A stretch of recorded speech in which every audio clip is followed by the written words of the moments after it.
Assalamualaikum warahmatullahi wabarakatuh. Alhamdulillahi hamdan katsiran tayyiban mubarakan fih kama yuhibbu rabbuna wa yarda. Wa asyhadu an la ilaha illallah wahdahu la syarika lah wa asyhadu anna Muhammadan rasulullah. Allahumma shalli wa sallim ala nabiyyina Muhammad wa ala alihi wa ashabihi wa man tabi'ahu bi ihsan ila yaumiddin. Allahumma inna nas'aluka ilman nafi'an wa rizqan thayyiban wa amalan mutaqabbala. Allahumma 'allimna ma yanfa'una wa anfa'na bima 'allamtana wa zidna ilma. Amma ba'd. Para ikhwah dan akhwat jamaah Bimbingan Mengaji yang dimanapun berada, yang semoga dirahmati oleh Allah Subhanahu wa Ta'ala. Kita bersyukur kepada Allah Subhanahu wa Ta'ala atas limpahan nikmat, hidayah taufik serta kemudahan sehingga bisa kita lanjutkan kembali pertemuan kita, majelis ilmu kita pada kesempatan kali ini bersama guru kita Ustaz Ahmad Zainuddin Hafizahullah Ta'ala. Alhamdulillah beliau sudah hadir bersama kita di sini secara virtual lewat media sosial Zoom bersama Bumi Mengaji. Kami ucapkan terima kasih kepada Ustadz Jazakallah khairan atas waktu yang sudah diluangkan untuk hadir bersama kita. Semoga waktu yang kita luangkan semuanya dalam rangka untuk ilmu ini menjadi keberkahan bagi kita semuanya. Kemudian salawat dan salam tak lupa juga kita berikan kepada Nabi kita Muhammad Sallallahu Alaihi Wasallam serta kepada keluarganya, para sahabatnya dan juga orang-orang yang senantiasa mengiringi jejak beliau dalam kebaikan hingga akhir. Baiklah, insya Allah akan kita lanjutkan kita pada malam hari ini pembahasan kita kitab Taujihat Islamnya, bimbingan Islam masyarakat dan pribadi bersama guru kita. Insya Allah seperti biasa akan ada penyampaian materi tausiah dari Ustadz, penyampaian ilmu dari Ustadz, kemudian selanjutnya akan dilanjut dengan sesi tanya jawab bagi jamaah atau ikhwan dan akhwat yang memiliki pertanyaan disampaikan, bisa menyampaikan lewat raise hand, nanti bisa kita izinkan untuk bisa masuk bertanya pada Ustadz, atau jika ingin disampaikan melalui pesan bisa dikirimkan via kolom chat. Untuk selanjutnya nanti akan kami baca. Insya Allah. Tanpa memperpanjang kalam lagi, selebihnya kami persilakan waktu dan tempat pada Ustadz. Silakan Ustadz. Baik.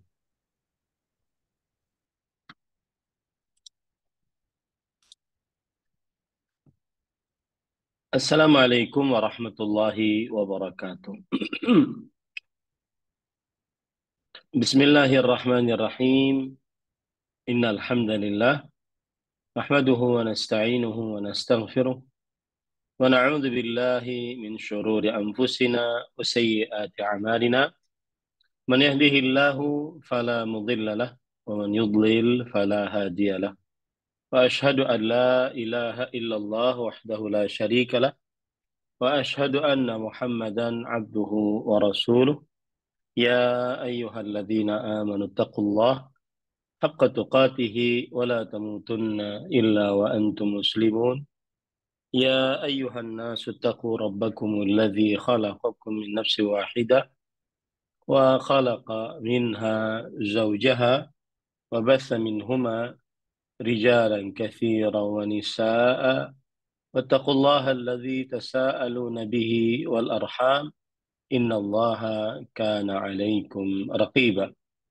يا أيها الذين آمنوا اتقوا الله وقولوا قولا سديدا يصلح لكم أعمالكم ويغفر لكم ذنوبكم ومن يطع الله ورسوله فقد فاز فوزا عظيما. أما بعد فإن أصدق الحديث كتاب الله وأحسن الهدي هدي محمد صلى الله عليه وعلى آله وسلم وشر الأمور محدثاتها وكل محدثة بدعة وكل بدعة ضلالة وكل ضلالة في النار. Alhamdulillah, kita bersyukur pada Allah Subhanahu wa taala pada hari ini, hari Kamis malam Jumat 23 Jumadil Akhirah 1445 Hijriah, kita dimudahkan oleh Allah Subhanahu wa taala untuk duduk bersama mengkaji kembali ayat-ayat suci Al-Quran dan hadis dari Rasul Sallallahu Alaihi wa ala alihi Wasallam dengan membaca kitab Taujihat Islamiyah li Islahil Fardi wal Mujtama', bimbingan Islam untuk pribadi dan masyarakat yang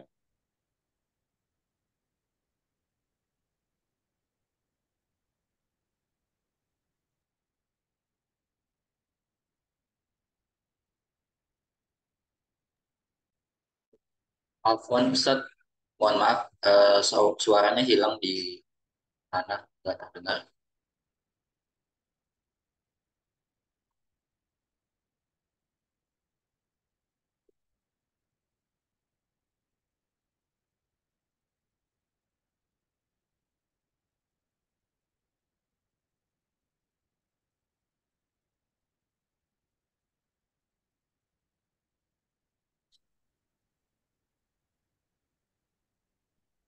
salawat dan salam semoga selalu Allah berikan kepada Nabi kita Muhammad Sallallahu Alaihi wa ala alihi Wasallam, pada keluarga beliau, para sahabat, serta orang-orang yang mengikuti beliau sampai hari kiamat kelak. Sudah kedengaran, Ustaz? Sudah Ustaz, alhamdulillah. Sudah jelas. Baik.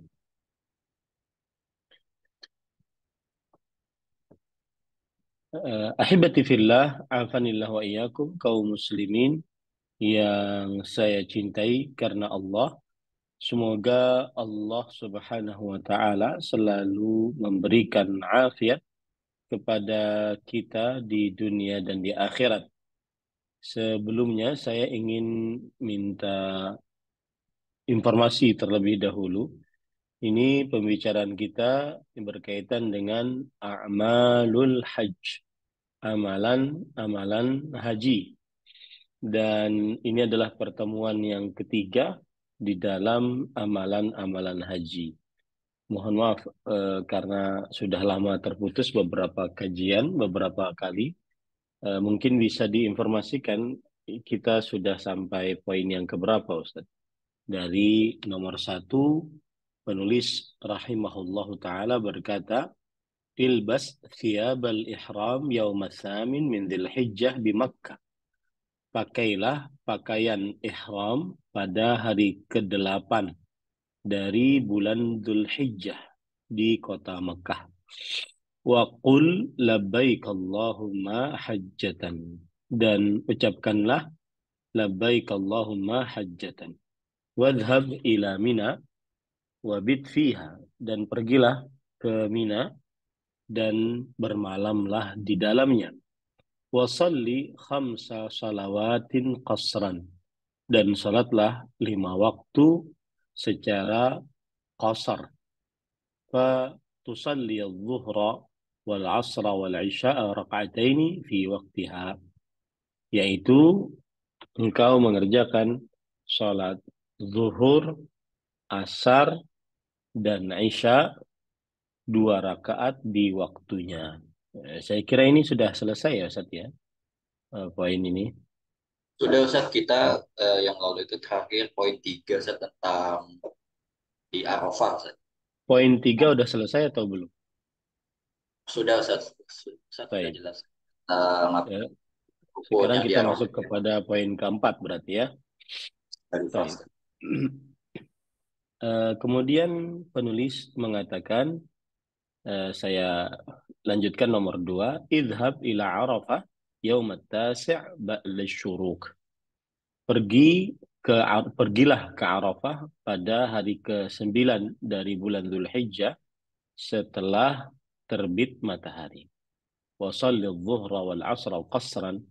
Dan salatlah salat zuhur dan asar secara qasar.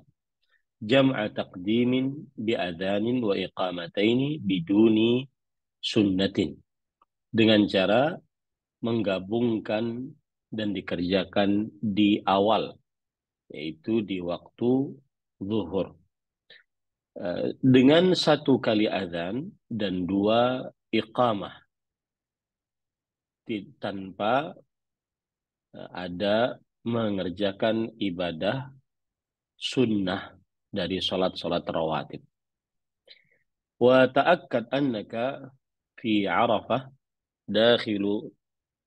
dakhilun hududuha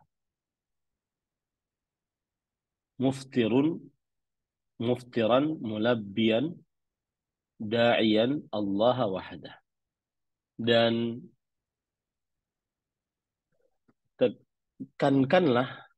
yakinkanlah, pastikanlah bahwa engkau di dalam Arafah, di dalam batasan-batasan Arafah, dalam keadaan tidak berpuasa, berdoa, mengucapkan talbiyah, berdoa kepada Allah Subhanahu wa taala semata. Lianna al-wuqufa fi Arafah ruknun asasi. Karena berwukuf di Arafah adalah rukun yang paling mendasar di dalam haji. Thalithan, yang ketiga, inzil min Arafata ba'da al-ghurubi bihudu li Muzdalifah. Turunlah dari Arafah setelah terbenam matahari dengan penuh ketenangan menuju Muzdalifah. Wa sallil maghriba wal isya'a jam'a ta'khirin qasran. Dan salatlah maghrib dan isya dengan menggabungkan dan dikerjakan di akhir waktu, yaitu di waktu salat isya secara qasar, yaitu salat isyanya dikerjakan 2 rakaat.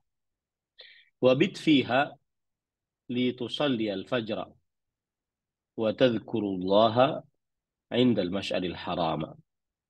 Dan bermalamlah di dalamnya untuk salat subuh dan berzikir kepada Allah di Al-Mash'aril Haram. Al-Mash'aril Haram adalah masjid yang sekarang berbentuk masjid, dan disitulah Rasulullah Sallallahu Alaihi Wasallam beliau berdoa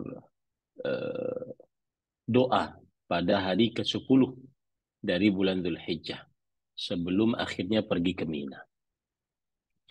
Wa yusmahu lidh-dhu'afa bil-insiraf ba'da nisfil lail.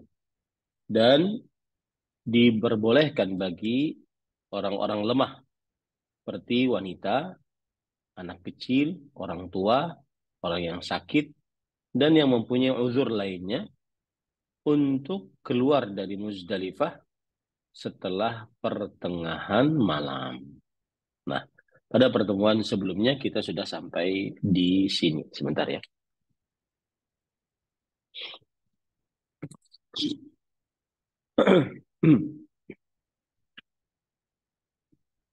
Ya.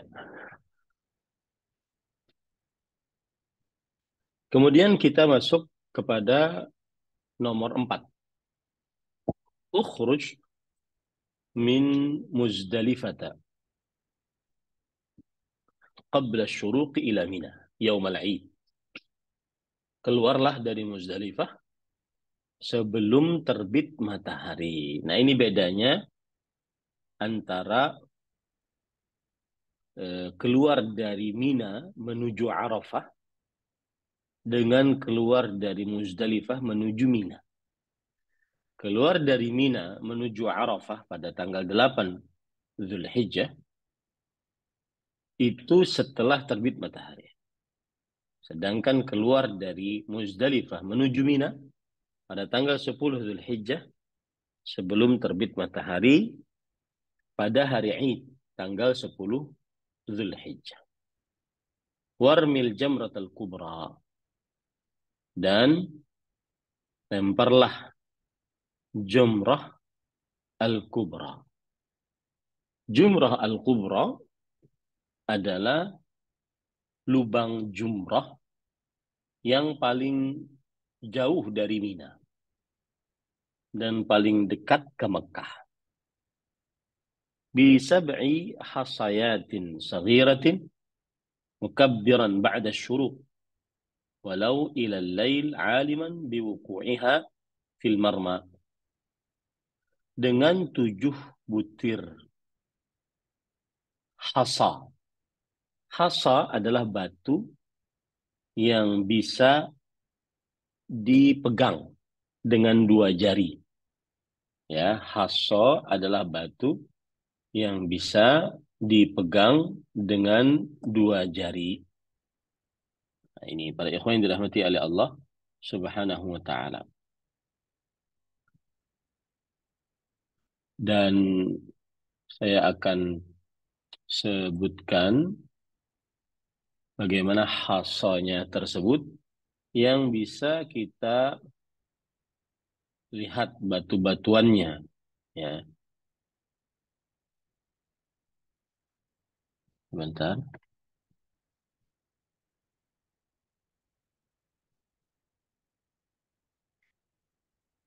Nah, ini kira-kira yang bisa kita ambil contoh, ya,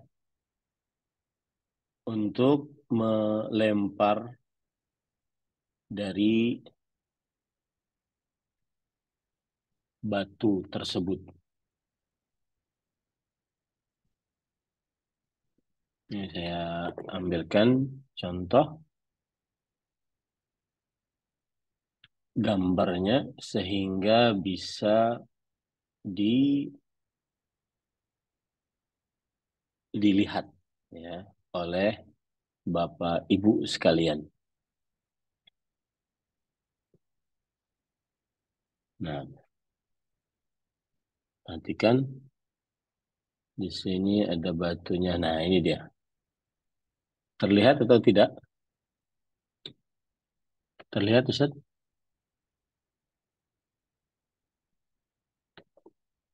Terlihat, Ustaz? Terlihat, Ustaz. Oke. Nah, inilah hasa. Ya, hasa adalah yang bisa dipegang oleh 2 jari. Batu yang bisa dipegang oleh 2 jari. Ya, itu. Nah, pada hari Aid tanggal 10 dari bulan Dzulhijjah melempar jamratul aqab atau jamratul kubra. Ya, jamratul kubra. Dan sebagaimana sudah saya sebutkan bahwa jamratul kubra adalah jamarat atau tempat jamarat yang paling jauh, ya, yang paling jauh dari Mina, ya, yang paling jauh dari Mina. Kalau kita perhatikan ada gambar-gambar yang berbeda dari 3 gambar tempat jamarat, ya. Nah, ini ada tiga tempat jamarat.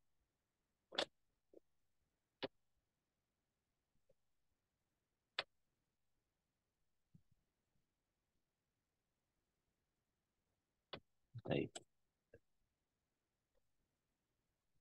Nah, ini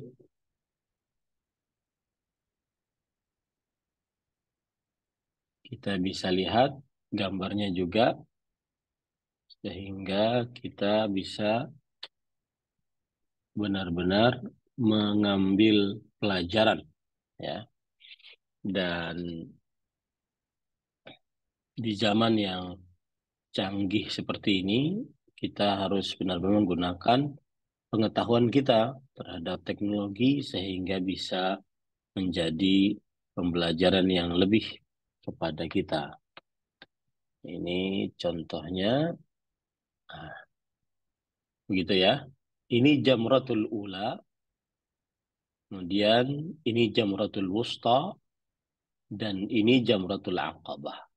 Nah, di sini, ya, disinilah untuk melempar jamratul aqabah atau jamratul kubra sebanyak 7 butir lemparan eh, setelah terbit matahari.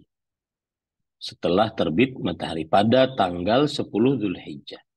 Jadi kita di sini dari sini ya, dari Muzdalifah jalan, kemudian melewati Jumratul Ula, Jumratul Wusta juga dilewati, kemudian ke sini Jumratul Aqabah. Ya, Jumratul Aqabah. Dan setiap lemparan mengucapkan Allahu Akbar. Ya, Allahu Akbar. Walau ilal lail aliman biwuqu'iha fil marma. Nah, ini penting. Walau ilal lail maksudnya melemparnya itu boleh sampai malam. Melemparnya boleh sampai malam. Dari mulai tanggal 10 setelah subuh, kemudian sampai malam. Sebelum tanggal 11 waktu subuh. Nah, ini diperbolehkan untuk melempar Jamratul Aqabah. Lalu perempuan dan orang-orang lemah yang tadi, yang beranak-anak kecil, orang tua, yang pergi dahulu dari Muzdalifah di pertengahan malam itu bagaimana?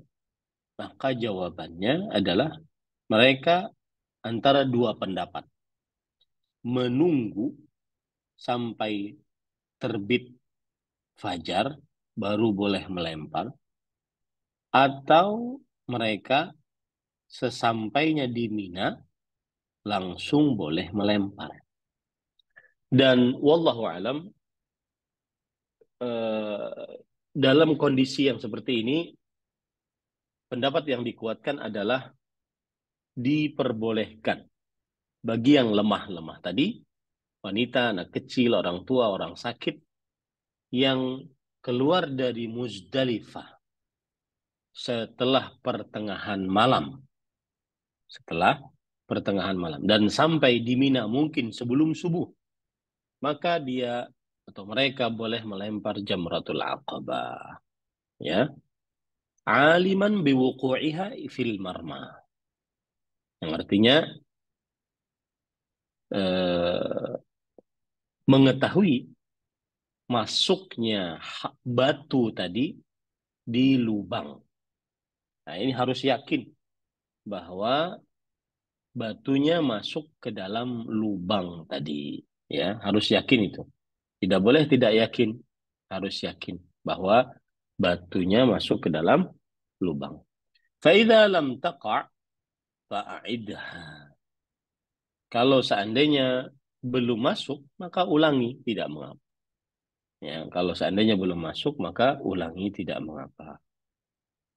Nah, ini adalah pekerjaan tanggal ke-10 dari bulan Zulhijjah. Ya, ini pekerjaan tanggal ke-10 dari bulan Zulhijjah. Nah,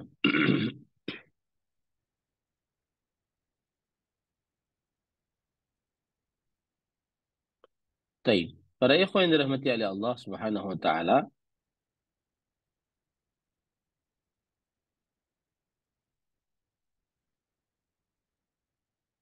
kita lanjutkan.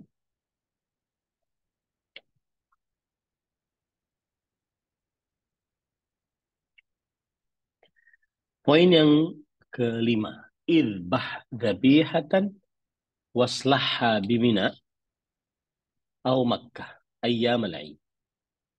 Sembelihlah sembelihan dan bagikanlah di Mina atau di Mekah pada hari-hari Id. Hari-hari Id yaitu tanggal 10 Zulhijjah, 11, 12, 13.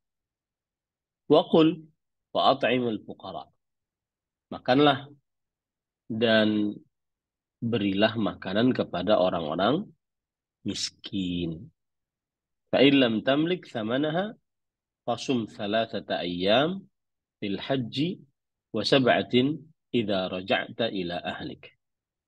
Jika engkau tidak memiliki uang untuk membeli hewan sembelihan tadi, yang disebut dengan hewan hadyu, maka berpuasalah sebanyak 3 hari atau selama 3 hari saat berhaji, dan 7 hari jika kembali ke keluargamu. Wal mar'ah karrajul tajibu 'alaiha adz-dzabihah awis shaum. Perempuan seperti lelaki, wajib atasnya menyembelih jika mengerjakan haji tamattu atau haji qiran, ya, atau kalau tidak sanggup berpuasa. Wa hadza lil mutamatti' wa lil qarini wujuban. Dan ini adalah bagi yang berhaji tamattu atau haji qiran, maka hukumnya adalah wajib.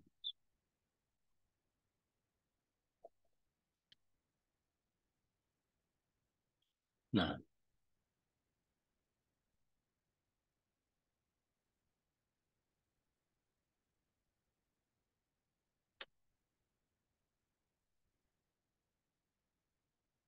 jadi kalau kita perhatikan amalan pada hari Idul Adha bagi jamaah haji atau yang disebut dengan hari Nahar, tanggal 10 dari bulan Dzulhijjah, yang pertama adalah melempar jamarat.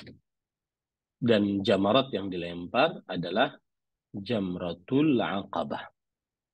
Ya, yang pertama adalah melempar jamarat, dan melempar jamarat yang dilempar adalah Jamratul Aqabah.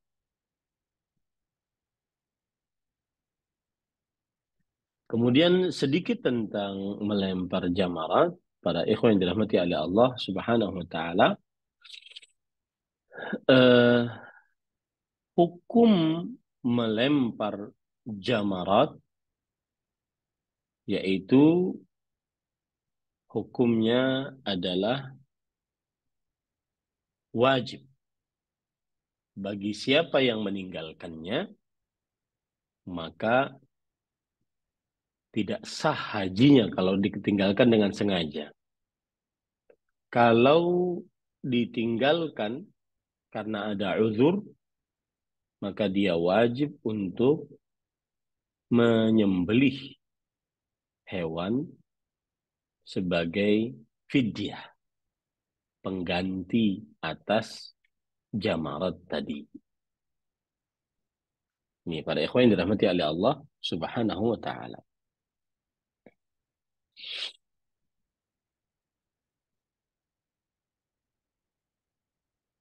Dan Rasulullah sallallahu alaihi wasallam, beliau memerintahkan untuk melempar jamarat ini. Ini yang menunjukkan bahwa wajib hukumnya melempar jamarat. Sebagaimana yang sudah kita kenal, zahirul amri yaqtadil wujub. Perintah yang jelas mengkonsekuensikan kepada kewajiban. Dan dinukilkan ijma' atas wajibnya melempar jamarat. Sebagaimana yang dikatakan oleh Imam An-Nawawi rahimahullah. Ramyu jamratil aqabah wajibun bila khilaf. Yang artinya melempar jamratul aqabah wajib tanpa ada khilaf di dalam pendapat para ulama rahimahumullahu ta'ala. Nah, kemudian masih berkaitan dengan melempar jamarat, salah satu yang patut diperhatikan untuk melempar jamarat adalah syarat melempar. Yang pertama, hendaknya yang dilempar adalah batu hasa yang sudah kita sebut tadi. Ya, hasa. Dan hasa artinya yaitu al-hijarah as-saghirah, batu yang kecil. dan tidak sah melempar dengan tanah liat, benda padat, pasir, tidak sah. Nah, ini adalah pendapat jumhur ulama dari madhab Maliki, Syafi'i, dan Hambali. Imam An-Nawawi rahimahullahu ta'ala berkata, فَأَمَرَ sallallahu alaihi wasallam bil hasa fala yajuzul udulu anhu wal ahadithul mutlaqah mahmulatun ala hadzal ma'na. Maka Nabi Muhammad sallallahu alaihi wasallam memerintahkan untuk melempar dengan hasa, dengan batu kecil. Maka tidak boleh untuk menyelisihinya. Hadis-hadis yang mutlak, yang umum, itu dibawa kepada makna ini, yaitu bahwa yang dimaksud dari melempar adalah hasa, batu-batuan yang kecil. Dalil dari riwayat Imam Muslim dari Jabir bin Abdullah radhiyallahu an, beliau mensifati pelemparan Nabi Muhammad sallallahu alaihi wasallam jamratul aqabah. Beliau berkata, faramaha bi sab'i hasayatin yukabbiru ma'a kulli hasatin minha. Beliau melempar dengan 7 lemparan batu. Dan setiap batu bertakbir. Setiap melempar batu bertakbir. Misla hasal khadf. Seperti hasa al-khadf. Hasa al-khadf yaitu batu yang bisa dipegang oleh 2 jari yang biasa digunakan untuk mengetapel. Ini kan dipegang 2 jari. Nah, para ikhwah yang dirahmati oleh Allah Subhanahu wa taala, syarat yang kedua adalah jumlahnya harus 7. Dan ini dengan kesepakatan mazhab fikih yang 4. Mazhab Hanafi, Maliki, Syafi'i, dan Hambali. Ya, mazhab fikih yang 4. Harus 7. Dalilnya hadis Jabir radhiyallahu an. Beliau menceritakan bahwa Nabi Muhammad SAW sampai ke Jamrah, faramaha bisabi hasayatin. Beliau melempar dengan 7 buah batu. Begitu juga dalam hadis riwayat Bukhari dari Abdullah bin Umar radhiyallahu anhu, annahu kana yarmil jamrat ad-dunya bi 7 hasayat yukabbiru ala ithri kulli hasatin. Beliau melempar jumrah yang paling dekat dengan 7 butir lemparan dan bertakbir setelah melempar di setiap batunya. Dan 7 butir ini wajib untuk 7. Ya, wajib untuk 7. Kurang tidak sah. Dan ini mazhab Maliki, salah satu riwayat Imam Ahmad. Kemudian ini mazhab Imam Al-Auza'i, Laits bin Sa'ad. Kemudian pendapat para ulama kontemporer, Imam Ibnu Baz, Imam Ibnu Utsaimin, dan yang lainnya. Dalilnya sama yang sudah kita sebutkan tadi. Kemudian syarat yang ketiga dalam melempar adalah melempar jamarat tersebut harus 1 persatu. Tidak boleh sekaligus 7. Ya, harus 1 persatu. Tidak boleh sekaligus 7.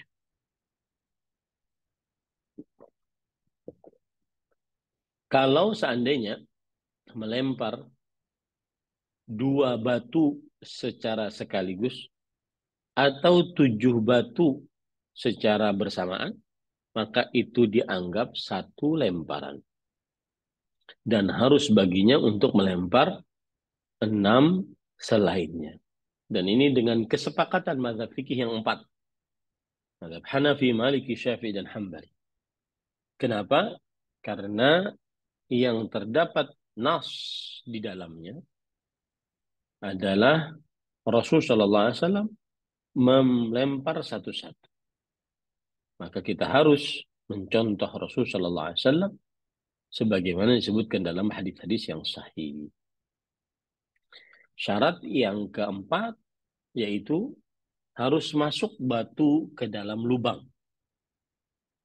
Dan ini mazhab kebanyakan ahli fikih dari mazhab Maliki, Syafi'i, dan Hambali.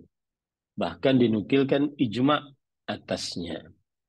Seperti Imam Nawawi rahimahullah ta'ala berkata, walau rama atau ya rumia hasatun atau rama hasatan fa waqa'at ala hasatin kharijal marma fa waqa'at hadhihi al hasatu fil marma wa lam taqa' al marma biha lam tajuzhu bila khilaf.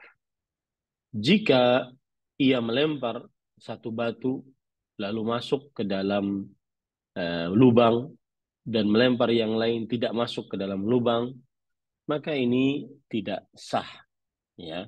Dan ini tidak ada khilaf di antara para ulama rahimahumullah ta'ala.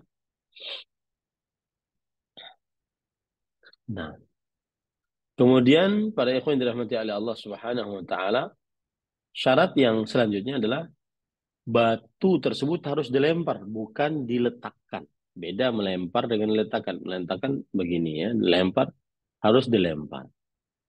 Dan ini adalah dengan pendapat kesepakatan mazhab fikih yang 4. Ya, kesepakatan mazhab fikih yang 4. Nah, dalilnya Rasulullah Shallallahu Alaihi Wasallam bersabda, riwayat Muslim dari Jabir bin Abdullah, "Lita'khudhu manasikakum."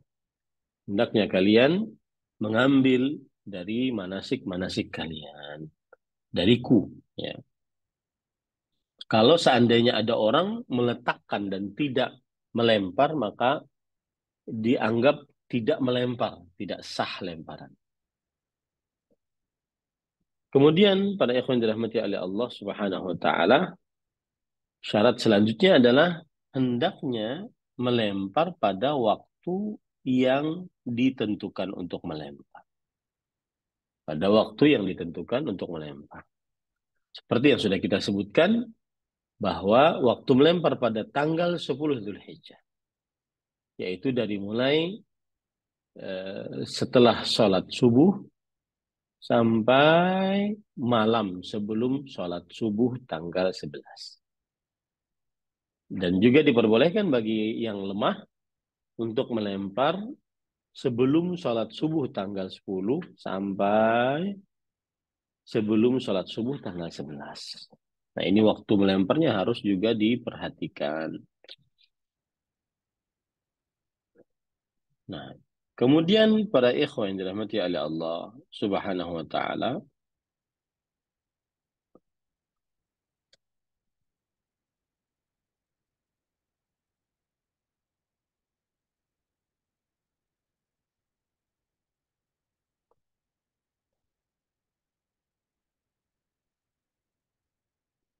ada beberapa kesunahan yang patut diperhatikan. Ya, yang patut diperhatikan. Yaitu kesunahan-kesunahan yang pertama adalah di dalam berdiri bagi yang melempar untuk jamratul aqabah. Di dalam berdiri bagi yang melempar untuk jamratul aqabah. Lebih afdal tempat orang yang melempar jamratul aqabah hendaknya dia berdiri pada perut lembah, yang mana bagian kanannya adalah Mina dan bagian kirinya adalah Mekah. Nah, ini adalah mazhab mayoritas para ulama dari mazhab Hanafi, Maliki, dan pendapat yang lebih sahih dari mazhab Syafi'i, dan pendapat sekelompok dari ulama salaf.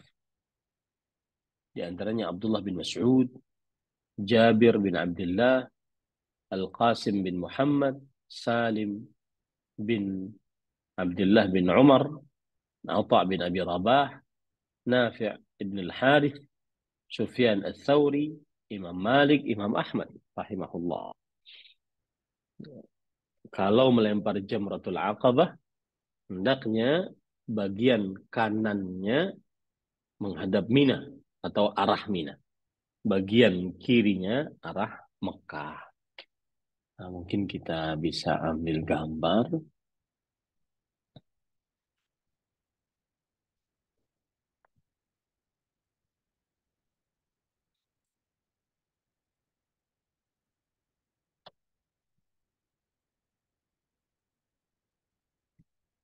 Ya.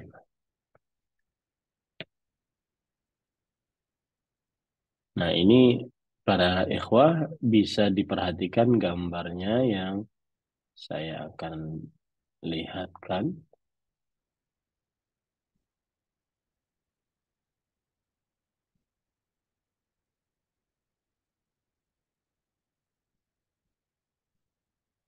Baik.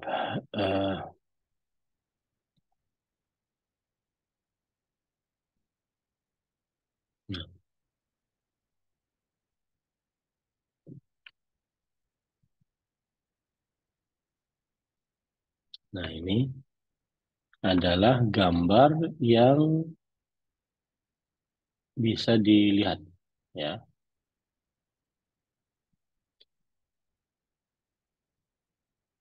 Nah, lihat di sini ada tulisannya Mina sebelah kanan, Mekah sebelah kiri. Jadi melemparnya seperti ini. Ya. Kemudian ada gambar yang lain juga yang lebih jelas. Bedanya dengan gambar kalau melempar jamrat yang lain, gitu ya, yang lain. Perhatikan.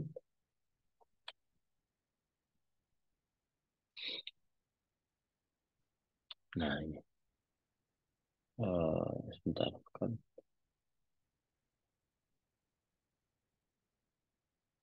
Nah, ini adalah melempar jamarat yang lain.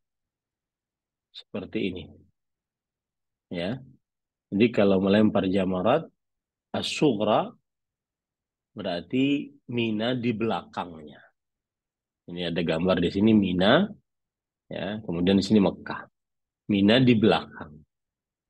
Kemudian al-wusta juga begitu. Mina di belakang. Sedangkan Jumratul Kubra atau Al-Aqabah, Mina di sebelah kanan, Mekah sebelah kiri. Kalau Jumratul Sughra dan Jumratul Wusta, Mina di belakang dan Mekah di depan. Ya. Kemudian Jumratul Wusta, Mina di depan, Mina di belakang, Mekah di depan. Sedangkan Jumratul Kubra beda. Mina di kanan dan Mekah di kiri. Begitu ya. Nah. Taib. Dan ini berdasarkan hadis Rasulullah Sallallahu Alaihi Wasallam riwayat Bukhari bahwa disebutkan dari Abdurrahman bin Yazid, beliau berhaji bersama Abdullah bin Mas'ud. Lalu beliau melempar jamratul kubra, 7 buah batu. Faja'ala al-baita an yasarihi wa minan an yaminihi. Beliau menjadikan Ka'bah bagian kirinya, kemudian Mina bagian kanannya. Ya, seperti itu. Kemudian, para ikhwan yang dirahmati oleh Allah Subhanahu wa taala. Apakah boleh melempar jamratul aqabah di arah lain? Maka jawabannya boleh. Ya, dari arah mana saja. Dan ini madhab jumhur. Madhab Hanafi, Maliki, Hambali, dan yang ditegaskan oleh Imam Asy-Syafi'i rahimahullah. Jadi boleh. Kalau di arah mana saja dari Jumratul Aqabah. Cuma yang afdalnya tadi seperti yang saya sebutkan. Kemudian para ikhwan yang dirahmati oleh Allah Subhanahu wa taala, termasuk kesunahan adalah batunya harus hasa al-khadh. Dan ini dengan kesepakatan mazhab fikih 4. Batu khadh. Khadh itu yaitu batu untuk mengetapel gitu ya. Itu yang disunnahkan.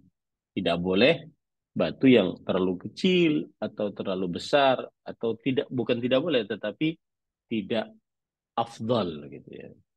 Nah, kemudian kesunahan yang lain adalah mualat. Mualat itu artinya tidak berlaku lama antara satu lemparan dengan lemparan yang lain. Artinya tidak berlaku lama antara satu lemparan dengan lemparan lain. Allahu Akbar. Allahu Akbar. Tidak lama, Allahu Akbar. Kemudian dia ke sana kemari. Ini tidak benar. Ya. Dan para ikhwan dirahmati oleh Allah Subhanahu wa taala, ini anjuran, tidak syarat. Ya. Kalau seandainya ada orang Allahu Akbar lalu dia nyari batu lagi, baru Allahu Akbar nyari batu lagi. Ini tidak mengapa, sah saja lemparannya, tetapi dianjurkan dia mualat. Jadi sudah punya 7 butir, baru dia lempar satu-satu. Dan ini mazhab jumhur.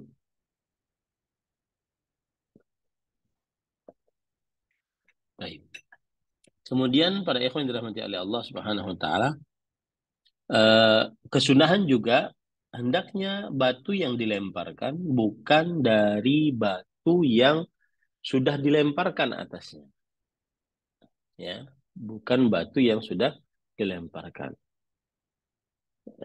Tapi kalau dilemparkan juga dari batu yang sudah dilemparkan, ya sah saja. Cuma sunnahnya jangan batu yang sudah dilemparkan. Begitu ya.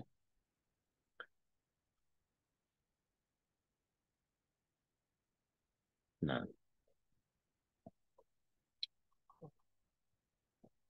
kesunahan juga adalah dianjurkan untuk melempar dengan batu yang suci, bukan batu yang penuh dengan najis. Dan ini mazhab jumhur, mazhab Hanafi, Maliki, Syafi'i, dan salah satu sisi dari mazhab Hambali. Ya. Kemudian juga hal ini dikarenakan agar jamaah haji tidak terkena najis saat melemparnya. Tapi kalau melempar dengan yang najis, ya sah saja. Ya, batunya najis, misalkan kena kencing kucing, kena kencing manusia, ya sah saja. Tetapi lebih afdal dia dengan batu yang suci, yang tidak terkena najis maksudnya. Baik. Hukum membasuh batu yang ingin dilempar. Tidak dianjurkan untuk membasuh batu, kecuali kalau terlihat pada batu itu ada najis dan ia tidak mendapati selainnya. Jadi tidak dianjurkan untuk membasuh batu. Ya, kecuali kalau dia lihat di batu tersebut ada najis dan dia tidak mendapati batu lainnya, maka dia pakai batu tersebut. Dan ini adalah pendapat dari mazhab Maliki, pendapat yang sahih dari mazhab Hambali. Ya. Nah, karena Nabi Muhammad SAW belum ada riwayat dari beliau membasuh batunya dan tidak memerintahkan untuk membasuh batu. Nah,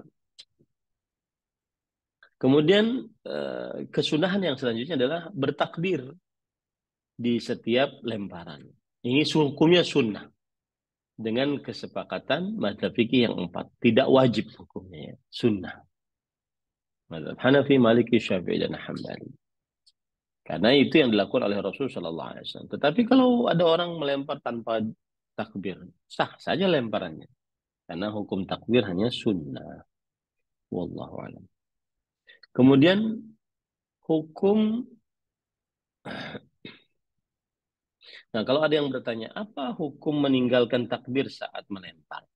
Jawabannya adalah tidak ada dosa atasnya dan lemparannya sah, dan ini ijma'.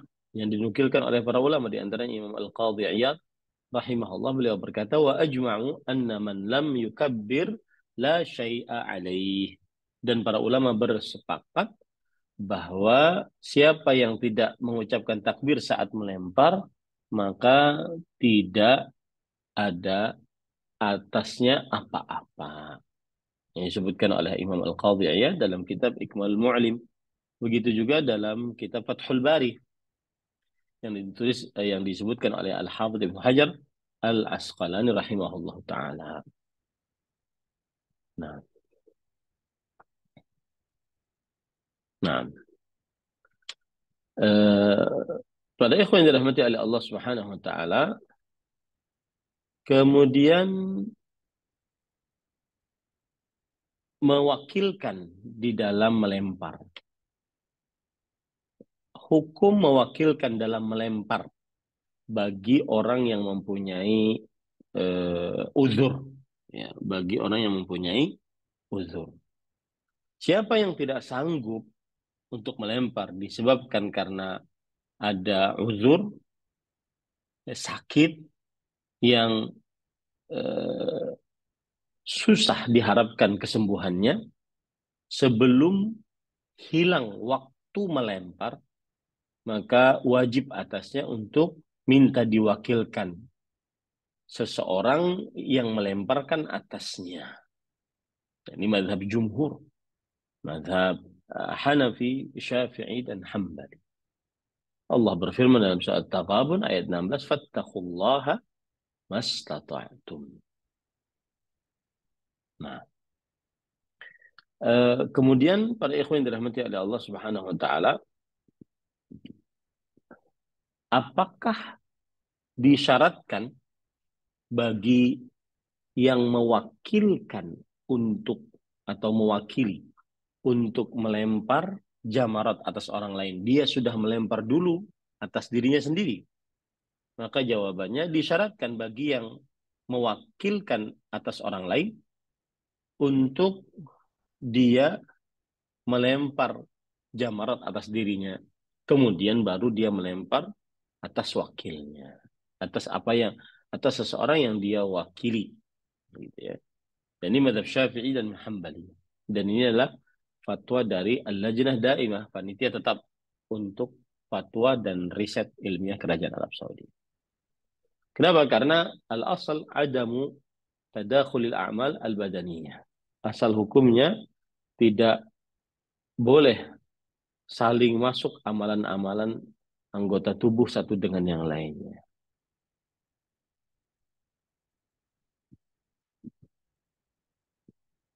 Nah, jadi kalau mau melemparkan untuk orang lain, dia dulu melempar.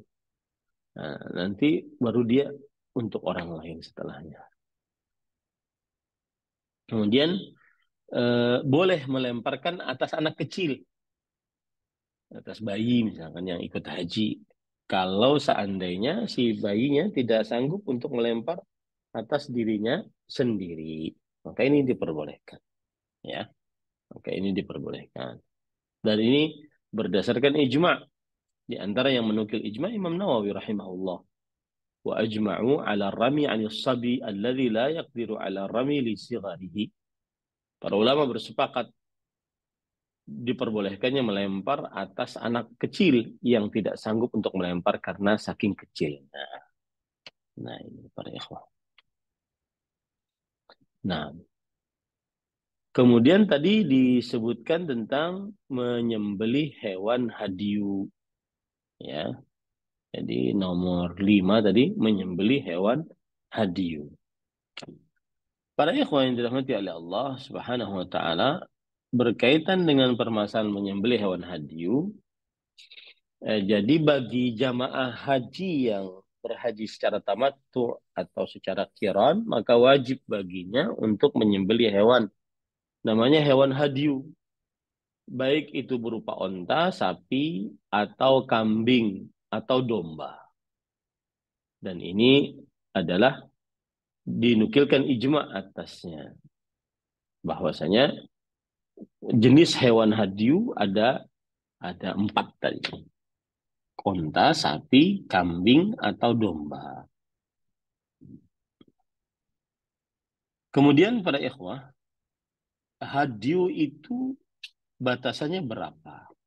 Maka hadyu mencukupi satu kambing untuk satu orang. Dan satu onta atau satu sapi untuk 7 orang. Nah, ini para ikhwan yang dirahmati oleh Allah Subhanahu wa taala. Tapi kalau seandainya ada orang yang diluaskan rezekinya oleh Allah, kemudian dia berhadiu dengan satu onta untuk satu orang, boleh. Atau 2 kambing untuk satu orang, boleh. Seperti itu. Nah, dalilnya surat Al-Baqarah ayat 196. Faman tamatta'a bil umrati ila al-hajj famastaysara minal hadi. Yang artinya barang siapa yang berhaji secara tamattu, maka hendaklah dia jika mudah menyembelih hewan hadiyu, ya, jika mudah dia menyembelih hewan hadiyu. Nah, kemudian pada ikhwan yang dirahmati oleh Allah, dan ini juga berdasarkan asyar yang diriwayatkan oleh Imam Bukhari Muslim, bahwa Abu Jamrah bertanya kepada Abdullah bin Abbas radhiyallahu anhuma tentang haji tamattu. Kemudian bertanya tentang hadyu. Maka beliau mengatakan jazur, atau baqarah, atau syah, atau syirku fidam. Yaitu onta, sapi, atau kambing. Atau syirku fidam. Syirku fidam maksudnya adalah bersyarekat di dalam satu onta atau satu kambing. Nah. Kemudian yang diperbolehkan untuk bersyarekat onta dan kambing. Sedangkan sapi tidak diperbolehkan untuk bersyarekat. Dan ini berdasarkan ijma'. Imam Nawawi berkata, wa ajma'u ala anna syah la yajuzul ishtirak fiha. Dan para ulama bersepakat bahwa kambing tidak boleh bersyarekat di dalamnya. Ya, tidak boleh. Mana yang lebih afdal? Maka jawabannya menyembelih hewan hadyu onta lebih afdal daripada sapi. Menyembelih hewan hadyu sapi lebih afdal daripada kambing. Kemudian apa hukum bersedekah dengan seharga hadyu? Dia tidak mau menyembelih, dia ingin bersedekah saja. Maka jawabannya tidak diperbolehkan untuk diganti penyembelihan hewan hadyu dengan bersedekah sebesar harganya. Dan ini adalah keputusan asosiasi ahli fikih dan yang difatwakan oleh Al-Lajnah Daimah, panitia tetap untuk fatwa ilmiah, asosiasi ahli fikih Al-Majma' Al-Fiqhi yang berada di Jeddah. Ini tidak diperbolehkan kecuali menyembelih hewan hadyu, tidak boleh dengan uangnya. Nah, kemudian para ikhwah yang dirahmati oleh Allah Subhanahu wa taala,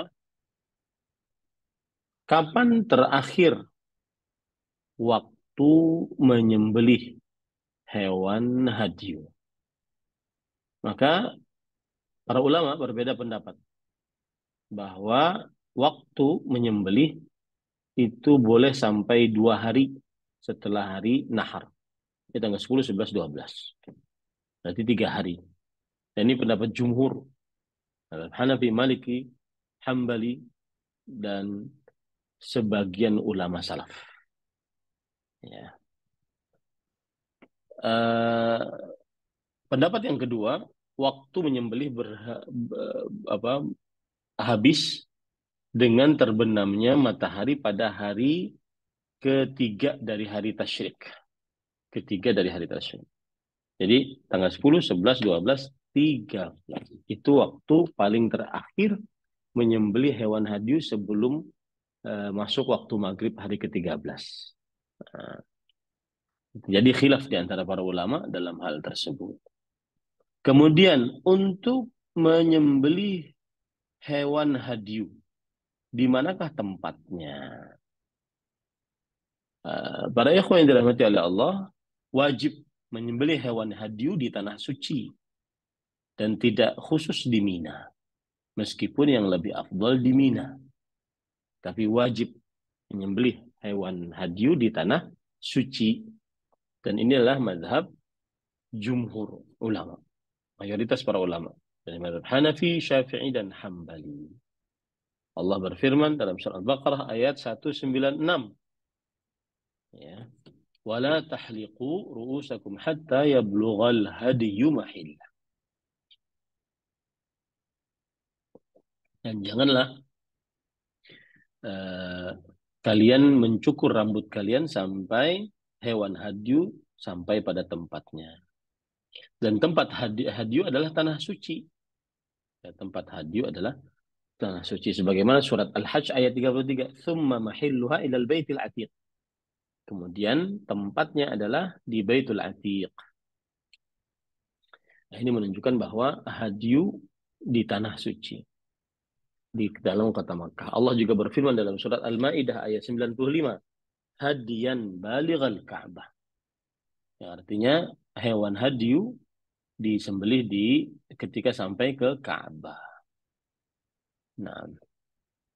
Dan Rasul Shallallahu Alaihi Wasallam bersabda, nahartuha huna wa Mina kulluha manhar. Aku menyembelih hewan hadyu di sini, di Mina.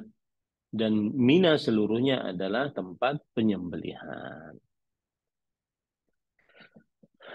Nah, kemudian para ikhwan yang dirahmati oleh Allah Subhanahu wa taala, bolehkah makan dari hewan hadyu? Maka jawabannya disunahkan untuk makan dari hewan hadyu. Ya, disunahkan. Tidak mengapa. Dan ini berdasarkan surat Al-Hajj ayat 28. Wa yadhkuru ismallah fi ayyamin ma'lumat ala ma razaqahum min bahimatil an'am fakulu minha wa at'imul ba'isal faqir. Dan hendaklah para jemaah haji berzikir kepada Allah pada hari-hari yang telah ditentukan, yaitu tanggal 10, 11, 12, 13. Atas apa yang Allah berikan rezeki kepada mereka berupa binatang ternak. Dan makanlah darinya. Dan berikanlah makan kepada orang-orang yang susah dan fakir. Nah, ini menunjukkan boleh makan dari hewan hadyu. Ya, boleh makan dari hewan hadyu. Adapun makan dari hewan fidyah. Tidak diperbolehkan makan dari hewan yang disembelih karena meninggalkan salah satu kewajiban haji atau karena kekurangan dalam pelaksanaan ibadah haji. Maka ini tidak diperbolehkan. Ya, maka ini tidak diperbolehkan. Nah, para ikhwan yang dirahmati oleh Allah, bagi yang tidak sanggup untuk menyembelih hewan hadyu, maka dia boleh berpuasa sebanyak 10 hari. 3 hari di kota Mekah, kemudian 7 hari ketika pulang kampung. Kapan waktu puasa 3 hari di selama haji bagi siapa yang tidak bisa menunaikan hadyu? Maka dia bisa memulai puasanya saat dia berihram. Ya, saat dia berihram haji atau berihram umrah. Nah, itu dia bisa memulai. Jadi sebelum tanggal 8 dia sudah bisa memulai. Ya. Allah berfirman dalam surah Al-Baqarah ayat 196.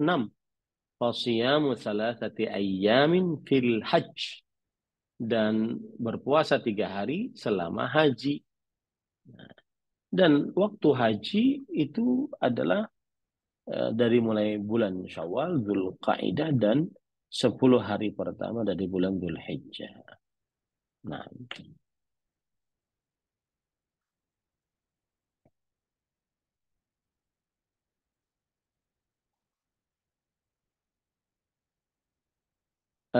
diperbolehkan juga untuk berpuasa pada hari-hari tasyrik bagi siapa yang tidak sanggup untuk menyembelih hewan hadyu. Dan ini kekhususan. Karena hari tasyrik tidak boleh berpuasa. Tapi bagi siapa yang tidak mempunyai hewan biaya untuk menyembelih hewan hadyu, dia boleh berpuasa pada hari tasyrik tersebut. Ya, dan ini adalah berdasarkan keumuman surah Al-Baqarah ayat 196. Faman lam yajid fasiyamu thalathati ayyam fil hajj. Padang siapa yang tidak sanggup untuk menyembelih hewan hadi, maka berpuasa 3 hari di haji. Bahwa keumuman kata-kata di dalam haji ini umum sebelum hari nahar atau setelah hari nahar. Sebelum hari nahar atau setelah hari nahar.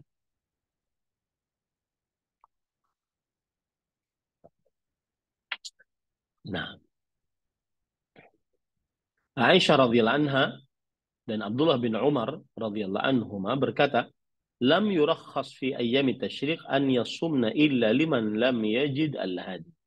Tidak diringankan untuk berpuasa pada hari-hari tasyrik kecuali bagi siapa yang tidak mendapati hewan hadiyu. Nah, lalu kalau seandainya dia tidak sanggup juga berpuasa pada haji, ya 3 hari itu dia nggak sanggup berpuasa. Maka siapa yang tidak sanggup berpuasa 3 hari di masa haji, maka dia wajib mengqadha di kampungnya 10 hari berarti. Ya, 3 hari yang aturannya di Mekah, dia pindah ke kampungnya. Jadi 3 tambah 7 menjadi 10 hari. Dan ini mazhab Maliki, Syafi'i dan Hambali. Ya, karena ini berarti mengejar kewajiban yang tertinggal.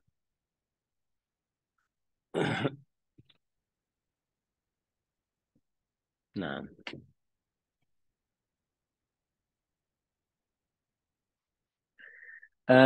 para ikhwan yang dirahmati oleh Allah Subhanahu wa taala, apakah berpuasa 3 hari saat haji dan 7 hari saat pulang ke kampungnya bagi siapa yang tidak sanggup untuk menyembelih hewan hadiu, apakah harus berurutan puasanya atau boleh dia untuk berpisah-pisah puasanya?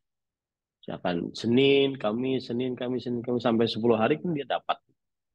Bolehkah seperti itu? Atau dia mulai dari tanggal 1, 2, 3 sampai 10 atau 11 sampai 20, ya. Atau bagaimana? Bolehkah atau tidak seperti itu? Maka jawabannya boleh berpuasa 3 hari di masa haji dan 7 hari jika pulang ke rumahnya secara berurutan atau terpisah-pisah. Ya, secara berurutan atau terpisah-pisah. Dan ini dengan kesepakatan mazhab fikih yang 4. Mazhab Hanafi, Maliki, Syafi'i, dan Hambali. Bahkan dinukilkan ijma' atasnya. Imam Ibn Qudamah berkata, la yajibu at-tatabu' wa dzalika la yaqtadhi jam'an wa la tafriqan. Tidak wajib untuk berurutan. Karena itu tidak mengkonsekuensikan untuk dikumpulkan seluruhnya atau dipisah-pisah. Dan ini pendapat Sufyan Ats-Tsauri, Ishaq bin Rahawi. La na'lamu fihi mukhalifan. Tidak ada yang menyelisih pendapat ini bahwa tidak wajib untuk berurutan dan diperbolehkan untuk terpisah-pisah. Puasa bagi siapa yang tidak memiliki uang biaya untuk menyembelih hewan hadiu. Nah, itu kira-kira sudah 1 jam lewat 5 menit kita berbicara. Nomor 4 dan 5 saja ini ya, cukup kita membicarakan. Karena permasalahan-permasalahan yang berkaitan dengan eh, hari tanggal 10 Zulhijjah, hari Nahar itu sangat banyak. Ya. Wallahu alam. Silahkan jika ada yang ingin ditanyakan. Baik.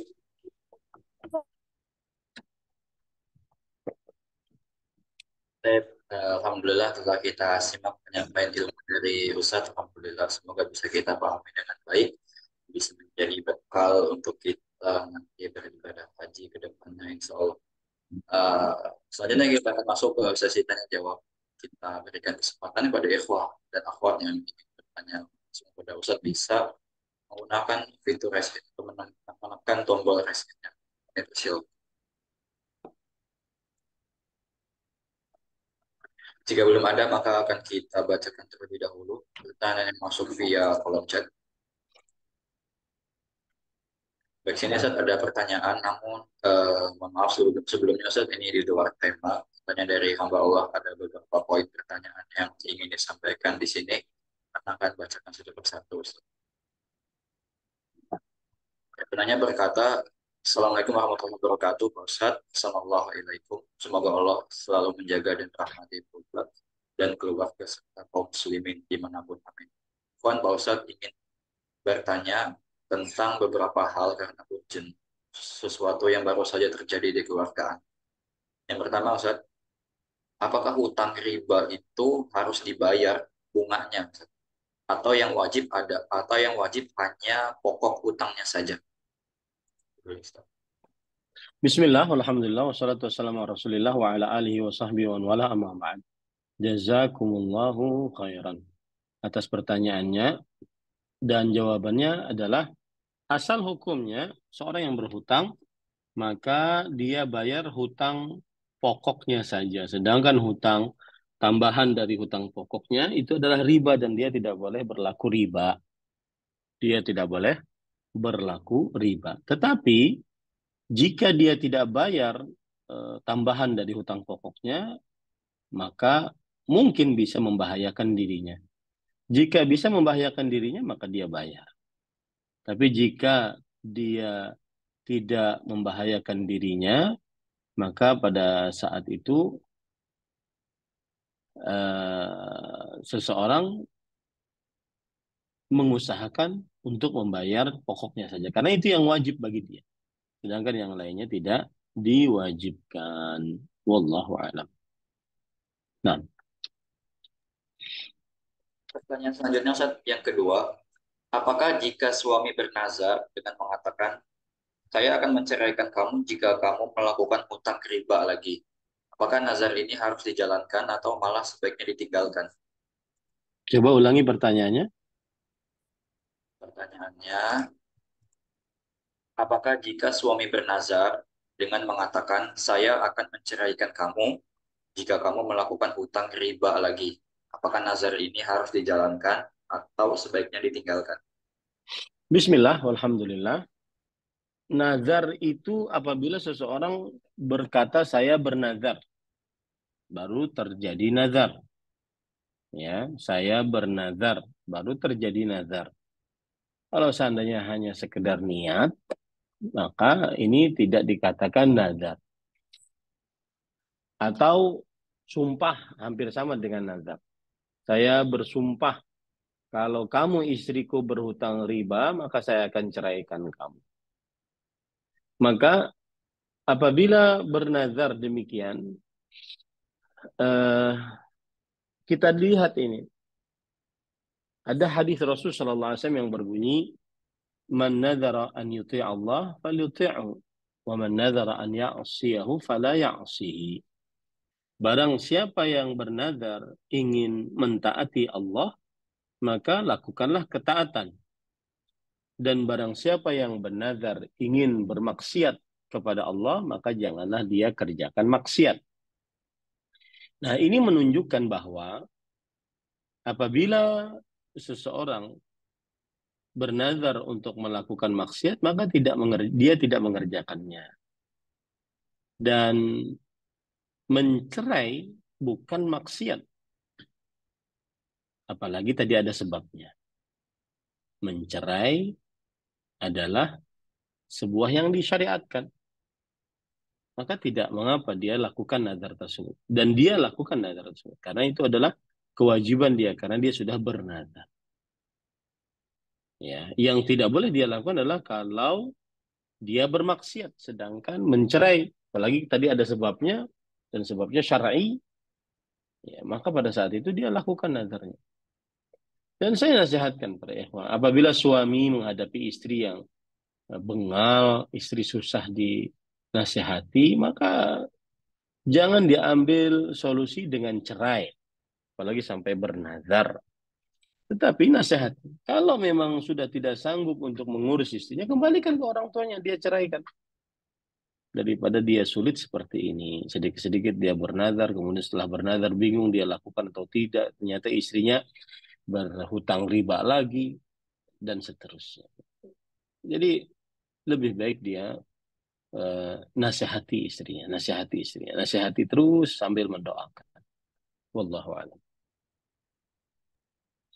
Dan, Nah, berikutnya masih dari penanya yang sama. Yang ketiga, jika istri ini sudah ditalak satu, istri punya kewajiban masih untuk tetap tinggal di rumah suaminya.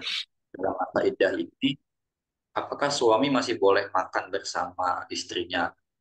Misalkan jalan-jalan bersama anak, kenakan makan bersama seperti itu. Kemudian apakah masih boleh pergi bersama, dan kemudian apakah suami masih harus memberikan nasihat-nasihat atau mengingatkan seperti harus sholat, harus baca Al-Quran, dan lain-lain. Juga soal perkara aurat itu bagaimana Ustaz, apakah apa namanya masih ada batasan auratnya gitu, mungkin maksud nanya Ustaz. Atau mereka memang tidak boleh ada komunikasi satu sama lain, atau suami harus tinggal di tempat terpisah dulu, atau bagaimana Ustaz? Bismillah, walhamdulillah, wassalatu wassalamu ala rasulillah wa ala alihi wa ashabihi wa man wala amma ba'd.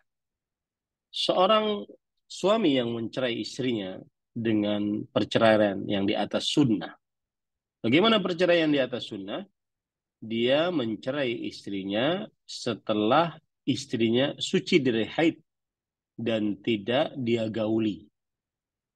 Ini adalah perceraian yang sesuai dengan sunnah. Nah, kalau terjadi perceraian seperti itu, maka jatuh satu talak yang disebut dengan talak rujuk. Talak rujuk ini mempunyai waktu. Waktunya adalah 3 kali haid masa iddahnya. Selama 3 kali haid itu, jika masih dalam 3 kali haid tersebut, sang suami berhak merujuk istrinya. Dan tanpa harus menunggu persetujuan istri pun dia berhak untuk merujuk istri. Dan istri tidak boleh keluar dari rumah suaminya. Dan istri masih di dalam tanggung jawab suaminya saat talak rujuk tadi. Tidak boleh keluar, tidak boleh tidak taat kepada suami, masih dinafkahi suami, masih di dalam kekuasaan sang suami, meskipun sudah ditalak. Asalkan dalam masa 3 kali haid. Kalau sudah lewat 3 kali haid dan belum dirujuk oleh suaminya, maka itu disebut talak bain sughra. Talak bain sughra ini berubah nanti statusnya. Sang istri tidak boleh digauli oleh suami. Tidak boleh berduaan dengan suami. Menutup aurat di hadapan mantan suaminya. Tidak wajib suami menafkahinya, kecuali nafkah atas anaknya.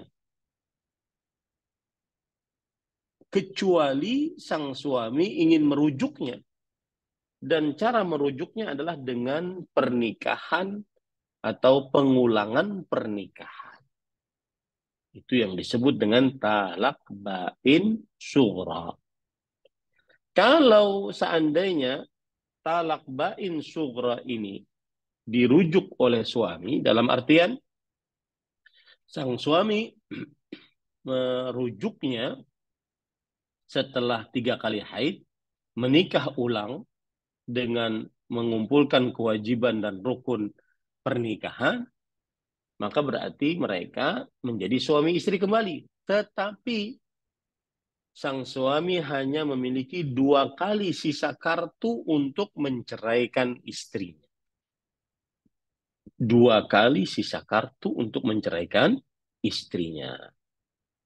Jika terjadi lagi perceraian setelah rujuk, setelah talak bain sughra tadi, maka disebut lagi dengan talak rujuk, meskipun yang kedua. Dan sama hukumnya, dia memiliki 3 kali haid. Kalau suami selama 3 kali haid tersebut merujuknya, maka rujuklah. Dan selama talak rujuk tadi, meskipun yang kedua, itu wajib suami masih menafkahinya. Sang istri tidak boleh keluar dari rumahnya. Sang istri tidak boleh membuka aurat di hadapan laki-laki yang bukan mahramnya. Karena itu masih di dalam eh, penguasaan sang suami. Karena masih talak rujuk. Meskipun yang kedua. Kemudian ternyata 3 kali haid habis, belum dirujuk juga oleh suaminya, berarti berpindah statusnya menjadi talak bain sughra.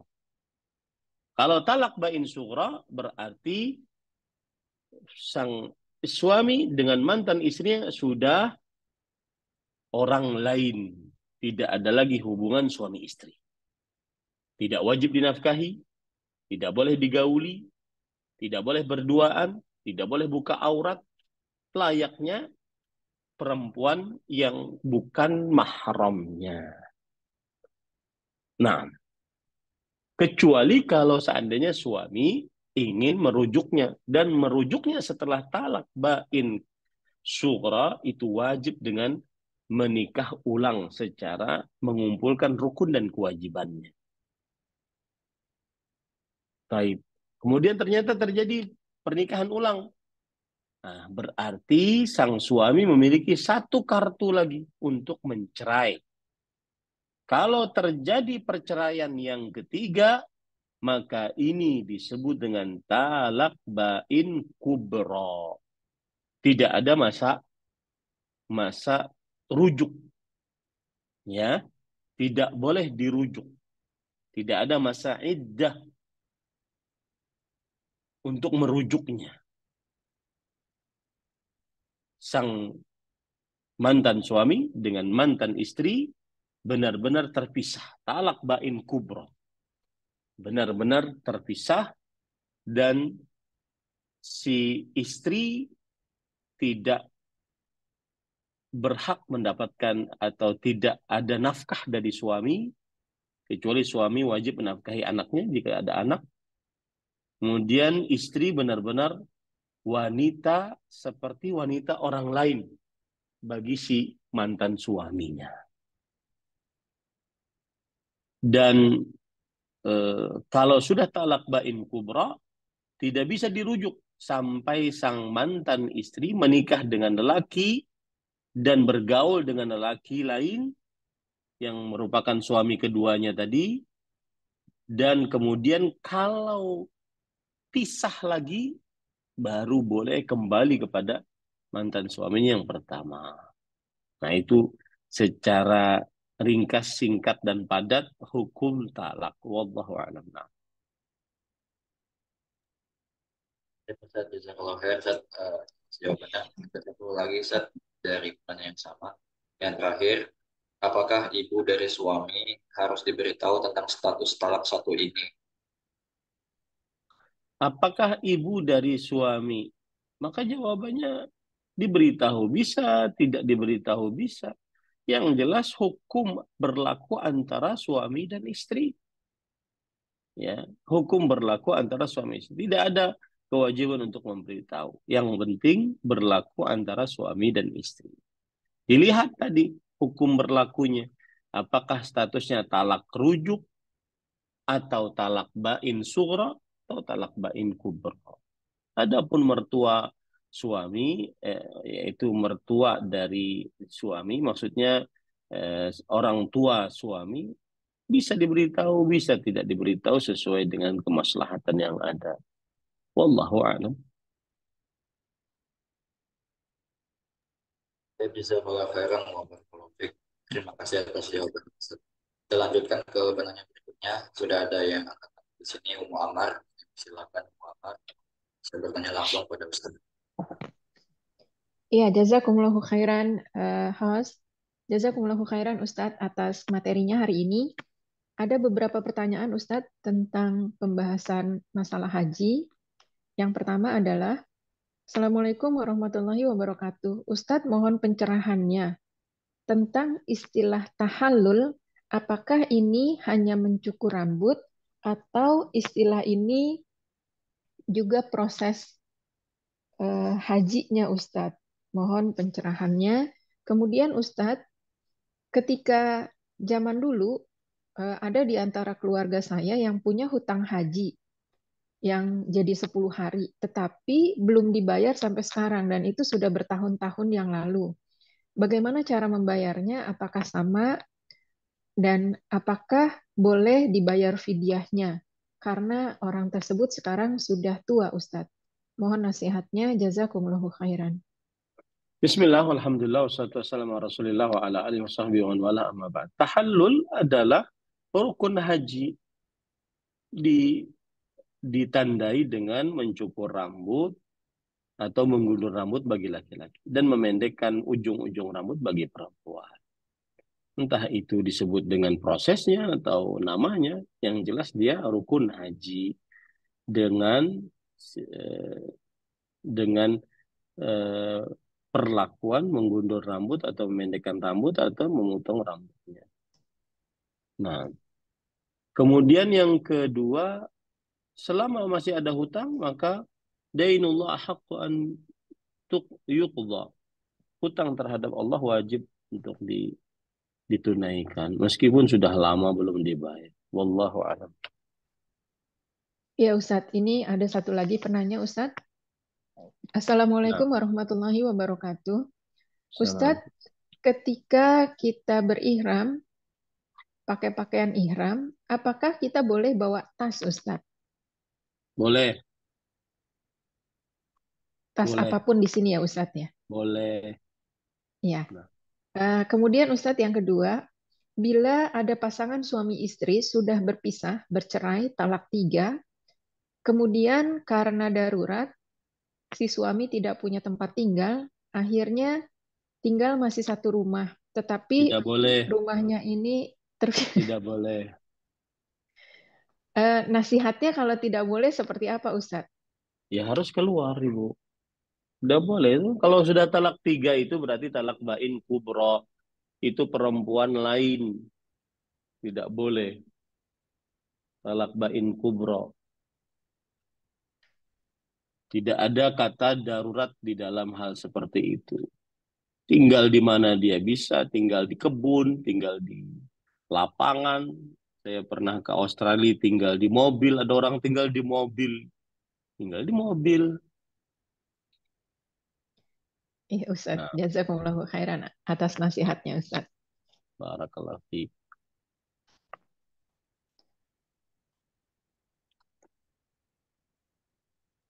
Baik, jazakallah khairan.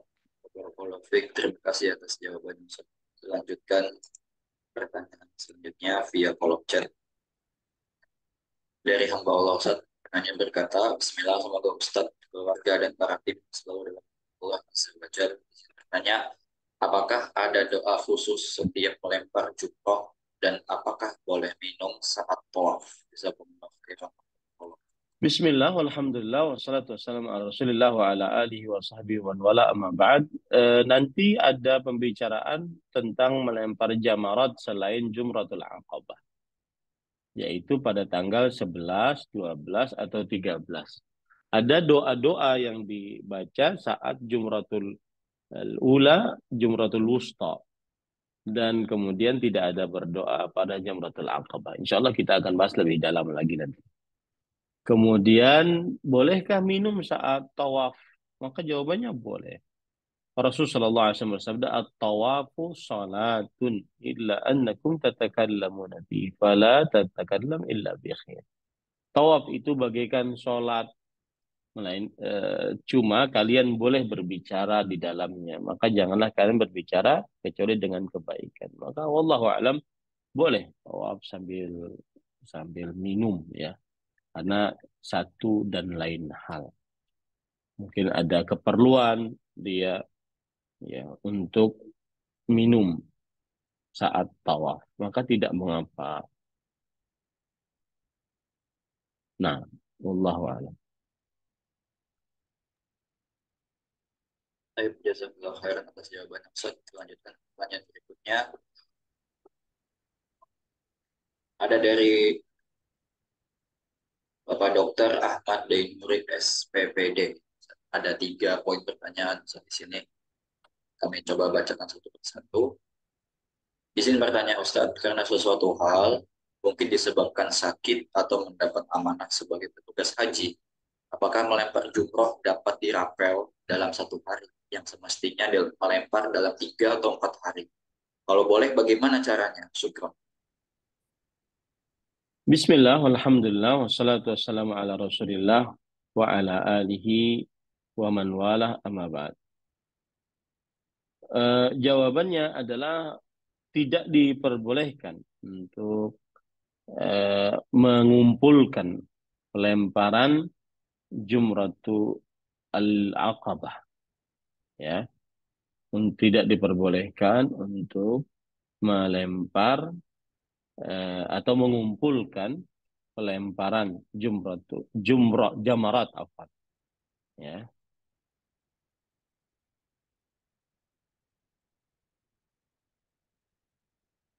Saya bacakan fatwa dari Imam Ibnu Baz rahimahullahu taala. لا يكمل الأول ويرمي الأول والثاني والثالث عن 11 ثم يعود يرمي الأول والثاني والثالث عن 12. ولكن إذا كان وكيلا لا الوكيل ما يخالف يرمي عن نفسه وعن موكله في الموقف عند كل جمرة. Para ikhwan yang dirahmati oleh Allah, wallahu alam, di sini Syekh bin Baz mengatakan bahwa dia kalau ingin mengumpulkan jamarat, pelemparan jamarat hari ke-11, ke-12, dan ke-13, maka caranya adalah dia melempar jamratul ula, wusta, aqabah untuk hari ke-11. Lalu kembali lagi melempar jumrah ula, wusta, aqabah untuk hari ke-12. Kembali lagi ula, wusta, aqabah untuk hari ke-13. Nah, itu diperbolehkan. Adapun untuk jamratul aqabah tidak. Harus pada tanggal 10 dari hari raya Idul Adha, dan waktu paling lambat adalah sebelum sebelum subuh tanggal 11 Zulhijjah. Kalau tidak melempar berarti dia meninggalkan kewajiban dan wajib bayar fidyah, yaitu menyembelih hewan. Adapun pelemparan 11, 12, 13 atau 11, 12 itu boleh digabung. Ya, boleh digabung tapi dengan cara tadi seperti itu, ya. Yaitu dia melemparnya lempar ula, wusta, aqabah untuk hari ke-11. Setelah itu kembali lagi dia ula, wusta, aqabah untuk hari ke-12. Kembali lagi dia ula, wusta, aqabah untuk hari ke-13. Wallahu a'lam. Ini juga kalau seandainya ada uzur. Kalau seandainya tidak ada uzur, jangan bermudah-mudah mengumpulkan jamaratul aqabah tadi. Nah,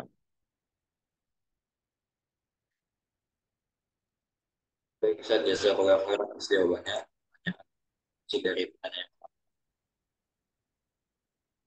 Saat jamaah haji berada di Mina pada hari-hari tasyrik, apakah sholatnya tetap dikerjakan dengan jamaah qashar? Kemudian batu untuk melempar jumroh, apakah boleh dicari di semua tempat asal masih dalam tanah haram? bismillah, walhamdulillah. Jawabannya untuk sholat jamaah haji di hari-hari tasyrik di Mina, sholatnya pada waktunya dengan qasar. Pada waktunya dengan apa? Qasar. Jadi sholat subuh di waktunya, zuhur di waktunya 2 rakaat, asar di waktunya 2 rakaat, maghrib di waktunya 3 rakaat, isya di waktunya 2 rakaat. Ya, seperti itu. Eh, Kemudian pertanyaan yang kedua tadi apa, Ustaz? Yang kedua, apakah batu untuk melempar jumroh itu boleh dicari di semua tempat asal Iya, masih dalam di mana haram? saja boleh. Selama di Mina dan sekitarnya. Wallahu a'lam. Baik, Assalamualaikum wa jazakallahu khairan atas jawabannya, Ustaz. Pertanyaan berikutnya dari Ibu Ida Rashad dari Swedia. Assalamualaikum warahmatullahi wabarakatuh. Assalamualaikum Ustaz.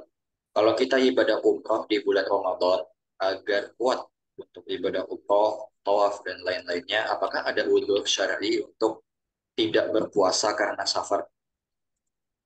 Ya, ada uzur syar'i tidak berpuasa karena safar.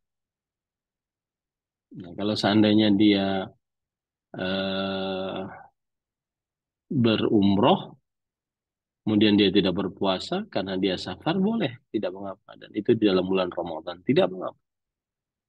Karena Rasulullah SAW bersabda, Allah berfirman, "Faman kana minkum maridan aw ala safar, fa'iddatun min ayyamin ukhra." Barang siapa di antara kalian sakit atau bepergian, maka tidak mengapa untuk mengganti di lain hari kalau kalian tidak berpuasa. Allahu a'lam. Barakallahu fikum wa jazakallahu khairan atas jawabannya, Ustaz. Kami persilakan lagi jika ada ikhwan dan pertanyaan bisa bertambah boleh. Nah, terakhir ya. Nah, Iya, Ustaz. ini sudah hampir jam 11. 11 malam. Satu jam di sana saja.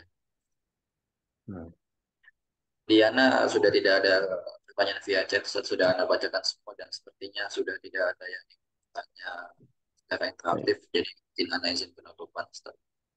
baik. Kita cukupkan kajian kita pada kesempatan kali ini, dan sebelum kita tutup, maka ada hal yang patut diperhatikan oleh kita semua, yaitu perkataan dari Sa'id bin Jubair rahimahullah, seorang tabi'i, "Inni la azidu fi salati liwaladi." Sesungguhnya aku benar-benar menambah di dalam salatku, doaku untuk anakku. Ini disebutkan dalam kitab Hilyatul Aulia. Para ikhwah sekalian, kebanyakan dari orang tua, jika melihat pada anaknya kelalaian di dalam mengerjakan kewajiban-kewajiban atau melanggar larangan-larangan, maka sang orang tua menyibukkan diri untuk memaksa anaknya agar bertaubat, agar kembali kepada jalan yang benar. Bukankah lebih baik bagi orang tua untuk berbuat sebagaimana yang dilakukan oleh Sa'id bin Jubair? Menambah di dalam sholatnya doa-doa dan menjadikan desakannya kepada Allah Subhanahu wa taala. Karena keadaan dan kalbu anak-anaknya di tangan Allah Subhanahu wa taala. Maka perbanyaklah berdoa untuk anak-anak, terutama di dalam sholat. Karena kesolehan, ketaatan anak dari Allah Subhanahu wa taala. Semoga yang disampaikan bermanfaat. Wassallallahu nabiyana Muhammad walhamdulillahirabbil alamin. Wassalamualaikum warahmatullahi wabarakatuh. Waalaikumsalam warahmatullahi wabarakatuh. Jazakallah khairan, Ustaz. Tafadhol.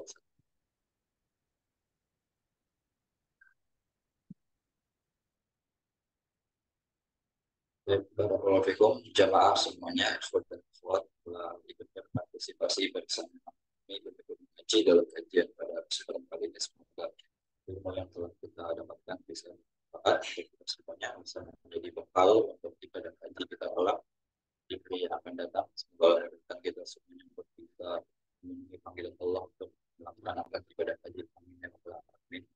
Dan kami maaf jika ada kesalahan maupun sikap dari kami. Semoga dimudahkan berjumpa dalam pertemuan berikutnya.